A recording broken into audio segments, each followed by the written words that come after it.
गर्मियों के दिन थे। मनसुख अपना लेमन सोडा का ठेला लेकर बाजार जाता है और बाजार में अपनी जगह पर ठेला खड़ा करके लेमन सोडा बेचने लगता है। ज्यादा गर्मी पड़ने की वजह से मनसुख के ठेले पर लेमन सोडा पीने वालों की काफी भीड़ जमा हो जाती है। मनसुख के ठेले के ठीक सामने कालू जूस वाले की भी दुकान थी, पर उसकी दुकान पर इक्का दुक्का ही लोग जूस पीने के लिए आते थे। एक दिन मनसुख के ठेले पर भीड़ जमा देखकर कालू को बहुत गुस्सा आता है और वो मनसुख के ठेले के पास जाकर मनसुख को धमकाता है और उसे धक्का दे देता है। उसके पैर में चोट लग जाती है। मनसुख, मेरी बात कान खोल कर सुन ले। कल से ये तेरा लेमन सोडा का ठेला मेरी जूस की दुकान खड़ा दिखना नहीं चाहिए, और अगर दिखा तो तेरे लिए अच्छा नहीं होगा। हाँ। मनसुख कालू की धमकी से काफी डर जाता है और शाम होते ही वो अपना ठेला लेकर घर चला जाता है। मनसुख घर जाकर सारी बात सुधा को बताता है। कुछ दिन मैं अब चल नहीं पाऊंगा, क्या करूं? पैसों की भी जरूरत है। अरे माँ, मैं हूँ ना, मैं पिताजी का ठेला लेकर जाऊंगी। और आपको तो पता है कि आपकी बेटी को लेमन सोडा बनाना कितना अच्छे से आता है। हे भगवान, ये कैसे दिन दिखा रहा है मुझे। कोई बात नहीं पिताजी, जब तक आप ठीक नहीं हो जाते तो मैं पैसे कमा कर लाऊंगी। ऐसे बोलकर परी अगले ही दिन से बाजार में लेमन सोडा का ठेला लगाने लगती है। आओ जी आओ, गर्मी में ठंडा ठंडा लेमन सोडा पी कर जाओ। अब परी रोज वहाँ ठेला लगाने लगती है और सब उसके पास लेमन सोडा पीने आते हैं। ऐसे ही काफी दिन निकल जाते हैं। कालू को बहुत गुस्सा आता है, पर वो कुछ कर नहीं पा रहा होता। एक दिन ऐसे ही परी आवाज लगा ही रही होती है कि तभी उसके ठेले के पास एक कार आकर रुकती है। उसमें से एक महेंद्र नाम का आदमी बाहर निकलता है। महेंद्र बहुत ही घबराया हुआ होता है। वो परी से बोलता है, बेटी, क्या तुम बता सकती हो कि यहाँ आसपास कोई हॉस्पिटल या क्लिनिक है? मेरे बेटे के पेट में बहुत दर्द है, उसे बहुत उल्टी हो रही है, इसीलिए जल्द ही उसे डॉक्टर को दिखाना होगा। यहाँ आसपास तो कोई हॉस्पिटल नहीं है, पर अंकल आप घबराइए नहीं, बस इसे एक ग्लास ठंडा ठंडा लेमन सोडा पिला दीजिए, फिर देखिए इसका पेट दर्द और उल्टी कैसे फट से गायब हो जाती है। महेंद्र अपने बेटे को लेमन सोडा पिलाता है, जिसे पीने से कुछ ही देर बाद बेटे का पेट दर्द बिल्कुल ठीक हो जाता है। वो खुश होकर उस लड़की को 500 का नोट देता है। परी उसे लेने से मना करती है, पर वो जबरदस्ती उसे दे देता है और चला जाता है। अब कालू ये देख और चिढ़ जाता है। इस लड़की का और इसके ठेले का मुझे कुछ ना कुछ करना ही पड़ेगा। कालू उस लड़की को अकेला देख उसे बहाने से अपने पास बुलाता है और उसे बड़े प्यार से बोलता है, मुझे अपनी गलती का एहसास हो गया है, अब मैं तुमको परेशान नहीं करूँगा। अच्छा, ये मेरी दुकान का एक गिलास जूस पीकर तो बताओ कि आखिर इसमें क्या कमी है। ठीक है। परी जैसे ही जूस पीती है उसे अजीब सा महसूस होता है। ये जूस तो बड़ा अजीब सा लग रहा है। अच्छा, पता नहीं, मैंने तो अभी अभी ताज़ा बनाया है। परी को कुछ ठीक सा महसूस नहीं होता, इसीलिए वो वहाँ से उठ जाती है और अपना ठेला लेकर घर के लिए निकल पड़ती है। रास्ते में परी को उल्टी होने लगती है, उसके मुंह से झाग आने लगते हैं और वो वहीं जमीन पर गिर जाती है। जब आसपास के लोग आकर उसे देखते हैं तो परी मरी हुई पड़ी होती है। परी के माँ बाप को जब इसका पता चलता है तो वो बहुत रोते हैं। हमारी नन्ही सी गुड़िया को जाने किसने जहर पिला दिया। दोनों रो ही रहे होते हैं कि इतने में वहाँ परी चुड़ैल के रूप में आ जाती है। चुड़ैल को देख दोनों चिल्लाने लगते हैं, मैं चुड़ैल नहीं, आपकी बेटी परी हूँ, और मुझे किसी ने नहीं, उस कालू ने जहर पिलाकर मार डाला। मैं उसे अब नहीं छोड़ूंगी, उसकी दुकान भी नहीं रहने दूंगी और मैं उसे मार डालूंगी। मेरी बेटी, सच में? हाँ माँ, उस कालू ने बहाने से जूस पिला दिया और मैं उसे पीकर तड़प तड़प कर मर गई, पर मैं उससे बदला लेना चाहती हूँ। मैं चाहती हूँ पिताजी कल से लेमन सोडा का ठेला लेकर वहीं खड़े हो और मैं भी साथ में जाऊंगी। अब वो हमारा कुछ नहीं बिगाड़ पाएगा। आप बस मुझ पर यकीन करो और जैसा मैं बोल रही हूँ वैसा ही करो। परी के माँ बाप उसकी बात मानते हैं और अगले ही दिन मनसुख ठेला लेकर वहीं जाकर खड़ा हो जाता है। चुड़ैल भी वहीं खड़ी होती है, पर वो बस मनसुख को ही दिख पा रही होती है। कालू मनसुख को देख एकदम दंग रह जाता है। अबे कल ही तेरी बेटी मरी है और आज तू ठेला लेकर आ गया। कुछ शर्म वरम है या नहीं? शर्म तो तुमको आनी चाहिए, मुझे नहीं। ओए मनसुख, अपनी बकवास बंद कर और निकल यहाँ से, वरना वरना क्या? बोल वरना क्या? तेरी इतनी हिम्मत, तू मुझसे पंगा लेगा? तुझे अभी बताता हूँ। कालू गुस्से में अपनी दुकान से बाहर आता है कि वहाँ खड़ी चुड़ैल कालू पे अपना पैर लगा देती है और कालू सीधा वहीं पड़े गोबर में सन जाता है। उसका पूरा मुंह गोबरमय हो जाता है। कालू को ऐसे देख वहाँ खड़े लोग जोर जोर से हंसने लगते हैं और उसका खूब मजाक उड़ाते हैं। देखा पिताजी, मैंने कैसे इसे गिरा दिया। अब आया ना मजा? देख जाकर अपनी शक्ल देख पहले, फिर आकर मुझसे लड़ियो। तुझे तो मैं बाद में बताऊंगा, छोड़ूंगा नहीं तुझे। मनसुख शर्म से मुंह छुपाकर चला जाता है और पूरा दिन मनसुख आराम से लेमन सोडा बेचता है। चुड़ैल उसको लेमन बनाकर देती रहती है और मनसुख उन्हें लोगों को पिलाता है। उस दिन मनसुख पैसे हो जाते हैं और दोनों घर वापस आ जाते हैं। आ गए तुम दोनों? हाँ माँ, और आज मैंने उस कालू को खूब सबक सिखाया। वो सीधा गोबर में जाकर गिरा। सच में उसके ऊपर लोग कितना हंस रहे थे, बड़ा मजा आया। परी को ऐसे खुश देखकर उसके माँ बाप की आंखों में आंसू आ गए। काश तू जिंदा होती, काश हम तुझे बचा पाते। काश तुझे हमने उस दिन जाने ही ना दिया होता। ऐसे मत रो माँ पिताजी, मैं हूँ तो आपके साथ, आप बस खुश रहो। सब सो जाते हैं और अगले दिन मनसुख अपना ठेला लेकर फिर निकल पड़ता है। चुड़ैल भी उसके साथ ही होती है। उस दिन इतनी तेज गर्मी होती है कि बस लोगों के पसीने छूट रहे होते हैं। कालू की दुकान बिल्कुल खाली होती है, कोई उसके पास नहीं जाता। अब तो कालू को समझ ही नहीं आ रहा होता कि आखिर ये वही डरपोक मनसुख है, तो इतना ताकतवर कैसे हो गया। मुझे कल कुछ बड़ा सोचना होगा। क्यों ना मैं इसे भी ऐसे ही मार डालूं जैसे इसकी बेटी को मारा था। बस अगले दिन कालू वैसा ही करता है। वो मनसुख को प्यार से अपनी दुकान पर बुलाता है और उसे एक गिलास जूस देता है। नहीं पिताजी, ये मत पीना, इसमें जहर है। इतने में मनसुख और चुड़ैल वहाँ से उठकर चल देते हैं और वो गिलास ऐसे ही रख देते हैं। इतने में वहाँ कालू का 10 साल का बेटा राहुल गर्मी में पसीने पसीने से होता हुआ आया और वहाँ रखा जूस झट से पी जाता है। कालू उसे देखते ही चिल्लाता है, मेरे बेटे को बचाओ, कोई मेरे बेटे को बचाओ। सही हुआ इसके साथ, अब जब इसका बेटा भी मरेगा ना तो इसे पता चलेगा। पर हम इसके जैसे नहीं है बेटी, बच्चे के खोने का दुख हमें पता है कैसा होता है, हमें इसकी मदद करनी चाहिए। चुड़ैल को भी अब राहुल की हालत पर तरस आ जाता है। वो अपने पिताजी को ठेला खाली करने को बोलती है। मनसुख अपने ठेले से सारा फल नीचे गिरा देता है। कालू, जल्दी इसमें अपने बेटे को लिटाओ, अभी हमारे पास बस यही है। तुमने अपना सारा सामान मेरे बेटे के लिए गिरा दिया? ये बातों का वक्त नहीं है, जल्दी चलो। आप दोनों भी इस ठेले में बैठो, जल्दी। कालू, जल्दी इस ठेले में बैठ जाओ। पर क्यों? ओहो, जैसा बोल रहा हूँ वैसा करो, जल्दी। अब दोनों भी राहुल के साथ ठेले में बैठ जाते हैं और चुड़ैल ठेले को दौड़ाते हुए हॉस्पिटल ले जाती है। सब लोग ये देखकर हैरान रह जाते हैं कि आखिर ठेला अपने आप कैसे चल रहा है।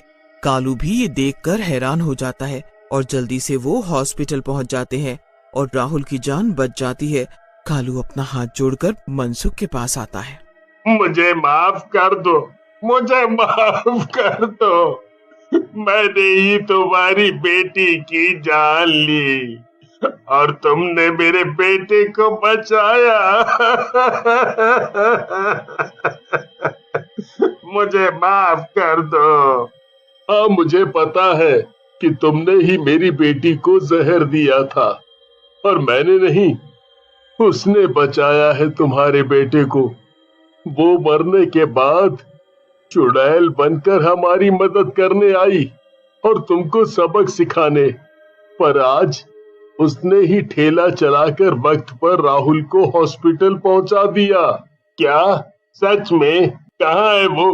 मैं उसे देखना चाहता हूँ, उससे माफी मांगना चाहता हूँ। वो बस हमको दिखती है, तुमको नहीं दिखेगी, पर वो अभी यहीं है, तुम्हारे सामने। कालू हाथ जोड़कर से अपने किए की माफी मांगने लगता है। चुड़ैल उसे माफ कर देती है।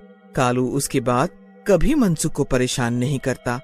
एक दिन चुड़ैल भी अपने माँ बाप को अलविदा कहकर चली जाती है और फिर कभी वापस नहीं आती। गोरापुर नाम का एक छोटा सा गांव था, मगर उस छोटे से गांव के पास में ही एक बड़ा और घना जंगल भी था। गांव में रहने वाला कोई भी व्यक्ति उस जंगल में घुसने की गलती नहीं करता था। दरअसल बात यह है कि गांव के लोगों ने एक चुड़ैल को उस जंगल में कैद कर रखा था, इसलिए कोई भी गांव वाला उस जंगल के भीतर जाने की सोचता भी नहीं था। एक रोज जंगल में वो डरावनी बरगद की पेड़ की चोटी पर बैठी जोर जोर से हंसने लगती है और हंसते हुए बोलती है,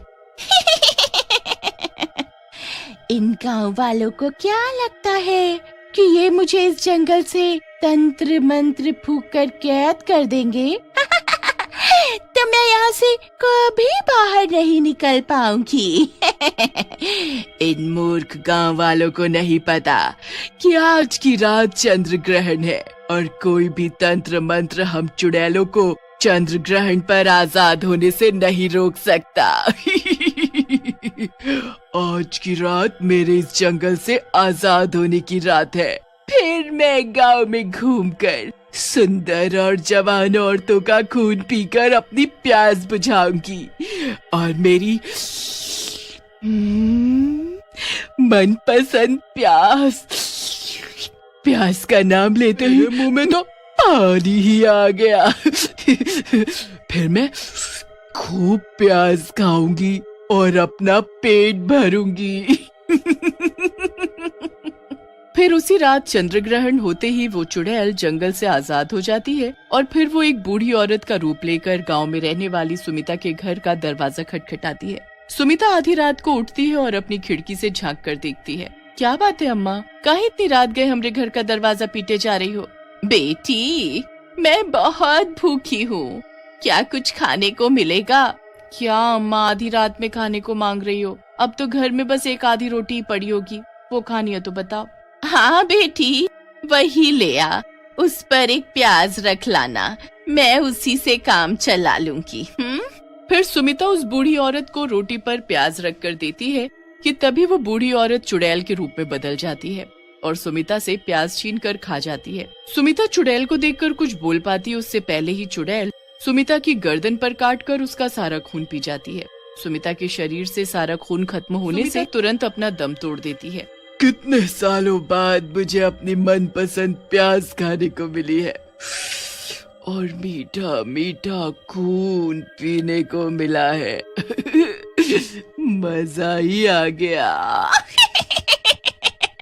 ऐसे बोलकर चुड़ैल वहाँ से चली जाती है। जब सुबह होती है तो सुमिता का पति चेतन अपने घर के बाहर सुमिता को मरा पड़ा देखकर चौंक जाता है और जोर जोर से रोने लगता है। सुमिता के यूं अचानक से मर जाने से चेतन को बहुत दुख होता है। अगली रात चुड़ैल फिर से एक बूढ़ी औरत का रूप लेती है और गांव में रहने वाली मोहिनी के घर का दरवाजा खटखटाने लगती है। हे भगवान, इतनी रात में हमरे घर कौन आ गया? अरे तनिक ठहरो भाई, हम अभी आते हैं। मोहिनी दरवाजा खोलती है और देखती है कि उसके घर के बाहर एक बूढ़ी औरत खड़ी है। अरे क्या बात है अम्मा, इतने रात को आप हमरे घर का दरवाजा काहे खटखटा रही हो? बेटी, बहुत भूख लगी है, इस बुढ़िया को कुछ खाने को दे दो। अरे अम्मा, अब इतने रात को कहाँ से कछु दें आपको? घर में जवन बना था वो सब तो खत्म हो गया। खाना नहीं है तो कोई बात नहीं, पर घर में प्याज तो होगी ही ना, तो बस वही लाकर मुझे दे दो। अम्मा, खाली प्याज भला कौन खाता है? अरे बेटी, मुझे तो प्याज खाना बहुत पसंद है। प्याज खाकर तो मेरे अंदर जान आ जाती है। तू बस जल्दी से घर के भीतर जा और मेरे लिए प्याज ले आ। मोहिनी घर के भीतर जाती है कि तभी मोहिनी का पति गोकुल उठ जाता है और मोहिनी से बोलता है, अरे भाग्यवान, इतनी रात गए काहे खटर पटर किए जा रही हो? अरे कम से कम हमका रात को तो चैन से सोने दो। अजी ना जाने रात में एक बेचारी बूढ़ी औरत कहाँ से आ गई है और खाने को प्याज मांग रही है। बस मैं तो उसे वही देने जा रही थी। मोहिनी प्लेट में कुछ प्याज लेकर उस बूढ़ी औरत को देती है। अरे वाह वाह वाह, इतनी सारी प्याज! आज तो लगता है शैतान देवता मुझसे काफी प्रसन्न है। ऐसा बोलते ही बूढ़ी औरत चुड़ैल का रूप ले लेती है और मोहिनी से प्याज छीनकर खाने लगती है। अरे बाप रे, ये बूढ़ी औरत एक चुड़ैल है। अरे लड़की, तू ज्यादा शोर मत मचा, नहीं तो प्याज की जगह तेरा सिर चबा जाऊंगी मैं। ऐसा बोलकर चुड़ैल जल्दी से मोहिनी की गर्दन से चिपक जाती है और उसका सारा खून चूस लेती है। तभी शोर सुनकर गोकुल घर के बाहर आता है और देखता है कि मोहिनी जमीन पर मरी पड़ी है कि तभी उसकी नजर प्याज मांगने वाली चुड़ैल पर पड़ती है। मानना पड़ेगा, तेरे घर की प्याज खाकर तो मेरे तन बदन में चुस्ती फुर्ती आ गई और तेरी पत्नी का खून पीकर मजा ही आ गया। अगर अपनी जान प्यारी है तो भाग यहाँ से, भाग। ऐसा बोलकर चुड़ैल वहाँ से जंगल की ओर चली जाती है। चुड़ैल के जाते ही गोकुल तुरंत पूरे गांव में शोर मचाने लगता है और गांव वालों को इकट्ठा कर सबको उस प्याज मांगने वाली चुड़ैल के बारे में बताने लगता है। हाय रे, कम बखत मारी मेरी प्यारी पत्नी को मार कर जंगल में भाग गई। हाय रे। अरे जरा देखो तो गांव वालों, कितनी बेरहम तरीके से मेरी पत्नी को उस चुड़ैल ने मार डाला। अरे मोहिनी ने तो उसे बूढ़ी औरत समझकर प्याज खिलाई थी, पर वो चुड़ैल तो मेरी पत्नी का खून भी पी गई। हाय हाय हाय हाय रे। गोकुल की बात सुनकर और मोहिनी को मरा देखकर पूरे गांव में हड़कंप मच जाता है। हे भगवान, ये कैसी चुड़ैल है जो प्याज मांगकर खाती है और खून पी जाती है? अरे हमका तो बहुत ही डर लग रहा है। हम तो अब से घर में प्याज रखना ही बंद कर देंगे। हाँ। फिर अगले दिन जैसे ही रात होती है, सभी गांव वाले चुड़ैल के डर से अपने खिड़की दरवाजे बंद कर लेते हैं। रात के 12 बजते ही चुड़ैल गांव में घूमने लगती है। रोज रात को प्याज खाने से मेरे शरीर में बहुत ताकत आ गई है। अब मैं इन गांव वालों को अच्छा सबक सिखाऊंगी। ऐसा बोलकर वो चुड़ैल फिर से एक बूढ़ी औरत के रूप में बदल जाती है और गांव में रहने वाली शांति के घर का दरवाजा खटखटाने लगती है। अरे ओ बेटी, मुझ बुढ़िया को कुछ खाने को दे दो। अरे रोटी सब्जी ना सही, थोड़ी प्याज ही खाने को दे दो। मैं उसे ही खाकर अपनी भूख मिटा लूंगी। अरे मर गई रे, लगता है बाहर दरवाजे पर प्याज मांगने वाली चुड़ैल है। अजी गप्पू के पिताजी जरा उठो, बाहर दरवाजे पर प्याज मांगने वाली चुड़ैल खड़ी है और जोर जोर से दरवाजा पीटे जा रही है। हे भगवान, इन औरतों का न जाने क्या होगा, न जाने कितना डरती है। अभी देखना हम कैसे उस चुड़ैल की चोटी पकड़ कर हवा में घुमाते हैं। हाँ।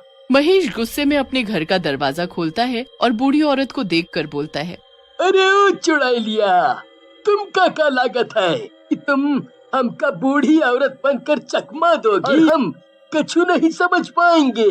आज तुम देखो हम कैसे तुम्हें सबक सिखावत है। हाँ, तुम्हारी चोटी पकड़ कर कैसे तुमका हवा में उछालत है। हाँ। बूढ़ी औरत अपने चुड़ैल रूप में आ जाती है और हंसते हुए बोलती है, अरे तेरी हड्डियों में जान तो है नहीं और अपने आप को शक्तिमान समझ रहा है।